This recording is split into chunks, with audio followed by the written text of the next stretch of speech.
लकड़ी के ब्लॉक पे रखा ये कॉइन अगर वाटर में गिर जाए तो वाटर का लेवल बढ़ेगा या घटेगा या कांस्टेंट रहेगा, इसके बारे में बताना है हमें। ये तो पता है कि ये जो हाइट है वाटर का ये डिसाइड होगा वाटर के वॉल्यूम से और इस वाले इनसाइड वाले वॉल्यूम से। मैंने मान लिया कि भाई वी जो इनिशियल है वो V inside plus V water से डिसाइड होने वाला है, ये जो टोटल वॉल्यूम है।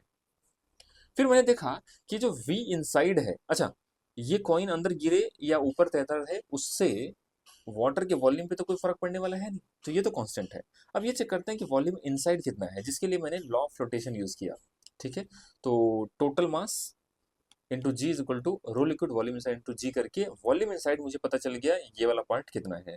इसको मैंने यहाँ पे प्लेस कर दिया। अब मैं पता करता हूँ कि फाइनल वॉल्यूम क्या है। अब देखो, अगर फाइनल वॉल्यूम बढ़ा तो इसका मतलब ये लेवल बढ़ जाएगा, अगर ये वाला फाइनल वॉल्यूम घट गया तो ये वाला लेवल घटेगा। ऑब्वियस सी बात है, जब कॉइन लिक्विड में गिर चुका होगा तो volume of coin, volume inside, अब जो नया नया वाला डूबा हुआ लकड़ी का वॉल्यूम है वो प्लस वॉल्यूम ऑफ वाटर, ये तीनों मिलकर डिसाइड करेंगे कि ये लेवल ऊपर जाएगा या नीचे जाएगा।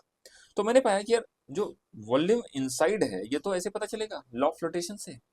तो m टाइम्स जी, अब m टाइम्स जी क्यों लिखा, क्योंकि सिर्फ यही तैर रहा है, इसको मैंने कैपिटल M लिया है। तो m times g equal to rho liquid volume inside into g करके वॉल्यूम इनसाइड पता चल गया कि capital M divide by rho liquid होगा, वो यहाँ पे रख देंगे हम। देखो, हमें ये भी पता है कि जो वॉल्यूम ऑफ कॉइन है वो तो mass of coin divide by density of coin करके निकल जाएगा।